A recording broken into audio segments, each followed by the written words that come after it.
É engraçado, né? Porque você vê que as pessoas que mudaram, e a gente não precisa citar nome de jornalistas, eles estão indo contra o que eles É porque falavam não há tem a anos menor atrás. relevância, Não né? tem Porque são relevância. vagabundos como eram vagabundos de governos É. passados. Os E que vagabundos eles, estão todos aí, e que mudam eles os mesmos, nomes. que eles mesmos Eles mesmos supostamente combatiam e combatiam, tal. E exatamente. aí você tem uma parcela até que demora a entender, É. né? Porque eu entendo o cidadão comum que ele se identificou com aquele comentarista, com aquela figura e tal, porque ela combatia o governo anterior. E ela combatia, na verdade, o quê? O desvio de dinheiro, a instrumentalização de órgãos de Estado para anular inquéritos, para abafar investigações, o toma lá da cá, a própria desinformação, a sabotagem do combate à corrupção e tal, tudo isso criticava no governo anterior. Mas aí fatura alto passando pano para um grupo político de momento, entende? E aí Aí esquece. acoberta, relativiza e tal, faz vista Relativizar. grossa. Tudo Exatamente. isso a gente vê acontecer em todas as esferas, né? E quando você se recusa a fazer parte dessa trupe, você é atacado, sabotado, conspiração, puxado de tapete, tudo isso. E é ridículo, E as né? Porque pessoas não. quem leu, quem tem uma vida assim literária, quem tem, inclusive os seus afetos na vida social imediata, quer dizer, você tem família que te ama, você tem seus amigos, você tem todas aquelas pessoas que já te dão um conforto suficiente, você não precisa desse bando de vagabundo, né? Então você, tchau, o sujeito se revela picareta, tchau. E às vezes as pessoas de fora acham assim que a gente vive também uma grande decepção. Então eu costumo falar, só se decepciona quem se deslumbra, né? Muitas vezes a gente tem que conviver durante um tempo por questões contratuais. Mas você e está tal, falando não sei de o quê, com decepção em pessoas. relação ao quê? Que o pessoal acha que se decepciona e não se decepciona porque não chega a se deslumbrar. É com essa massa que vem com você quando você está combatendo uma coisa e. Não, sempre tem pergunta assim, Felipe, você se decepcionou muito com fulano, por Com exemplo? fulano, não Com com uma. fulano. Não com uma. Fulano que está passando pano Entendi. para um monte de coisa que, se fosse outro grupo político no poder e tal, combateria e tal. E elas acham, talvez, por, sei lá, a gente ter tido atuações próximas de alguma maneira e tal, que existia assim um deslumbramento, que existia assim uma grande amizade, que existia, sei lá, às vezes num veículo de comunicação, inclusive, para falar assim de um caso mais específico, você não tem nem convivência, né, com outras pessoas. Às vezes você tem também, mas não por uma decisão sua, não por uma escolha sua, por uma escolha do dono da empresa. Né? Você dividir uma Isso bancada. acontece muito, né? Por exemplo, das pessoas acharem, né, que um comentarista, um âncora e tal, ele é o dono da empresa, né? Ele manda em tudo na empresa. Se tem o programa, é por causa dele. Se não tem, é por causa dele. Se trocou uma pessoa, é por causa dele e tal. Sempre tem isso, né? Então há sempre essa pergunta, essa questão e tal.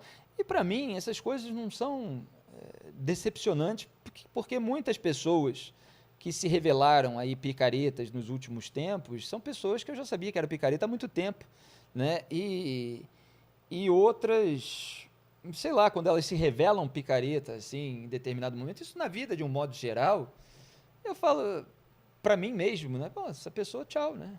Mas ela que fique lá. Eu só quero ficar longe dessa gente. Imagino entende? que algumas você já esperava, mas tem algumas você ainda se espanta, né? Porque eu, pelo menos, me espantei com algumas pessoas que eu não esperava essa mudança de discurso. Eu sou colunista há 18 anos e lido com a política brasileira e estou no mercado da comunicação há muito tempo. Eu já vi tanta sujeira que é difícil, assim, me impressionar, entende? Tem situações que são chatas, você precisa lidar com elas, é chato, e ao mesmo tempo ser atacado, tem o sujeito que fica falando mal por trás, o sujeito que vai no chefe, essas coisas que são normais de acontecer, lamentavelmente, em várias áreas, em vários mercados e tal, não sei o quê. Mas assim, é só aquela chateação, aquela coisa chata, porque você quer justamente focar no seu trabalho, é só isso. Eu quero falar com o público a respeito das coisas que eu estou acompanhando, que eu estou lendo, que eu estou tendo insights, que eu estou analisando e tal. Esse é meu trabalho, né? Ficar toda hora tendo que lidar com picareta em torno, querendo manchar a reputação, assassinar, é uma coisa chatíssima, né? E aí você vai também se blindando e fazendo escolhas cada vez melhores, levando em consideração tudo isso. E essas pessoas, elas já ficam ali restritas a um nicho específico.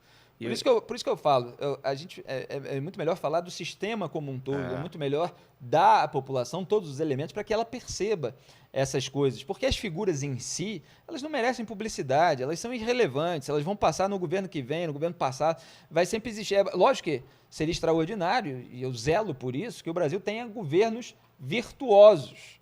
Né? Mas a gente não chegou lá ainda. Está bem longe disso. Está bem longe. E eu imagino até que vendo de fora, porque eu não estou dentro da área, mas que muitos desses jornalistas eles nem ganham dinheiro com o governo, é mais para tentar agradar a política de uma emissora ou de um órgão tal, e eles tomam essas posições para ter um pouco mais de destaque.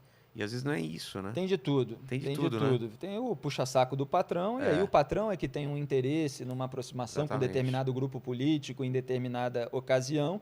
O sujeito sabe o que o patrão quer, às vezes o patrão diz expressamente, e ele vai adaptando a sua opinião de acordo com o interesse do patrão.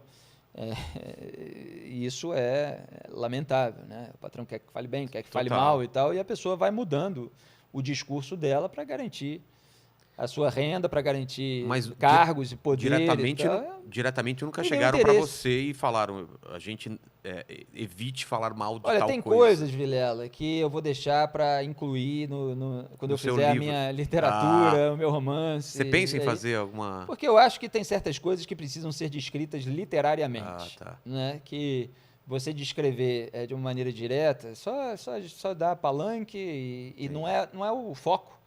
O foco não é a pessoa em si, a pessoa é mais um instrumento de um grupo. As pessoas precisam, no Brasil, ter essa maturidade de discernir aquilo que é o comportamento padrão, a regra geral, na qual um bando de vigaristas se encaixa, entende? Então, você trazer isso para a ficção, transformar num roteiro de filme, como os americanos fazem sempre. Isso é normal. Um monte de filme que você viu é a experiência pessoal de alguém traduzida ali de uma forma ficcional, com uma série de licenças poéticas, adaptações, o que ela viu, você junta vários personagens em um e tal, você modifica e tal, mas aqueles elementos que ela testemunhou e tal, estão presentes na obra. Um monte de filmes que você viu, um monte de livros que você leu, eles são assim. E essa cultura precisa existir mais no Brasil. Quer dizer, a ficção, a história, os episódios, as séries e tal, elas precisam retratar mais a realidade, mesmo que com os recursos literários, com os elementos de dramaturgia, porque até durante determinado momento, e há exceções, obviamente, sobre o que eu vou falar, mas a produção ficcional e dramatúrgica brasileira se afastou muito da realidade, né? Repito, há exceções, há ótimos filmes, inclusive sobre guerra de tráfico, essas coisas assim. O Brasil fez alguns filmes muito bons, mas precisa ter aí uma produção sobre determinadas áreas que são importantes para o futuro do país e que ainda não existe.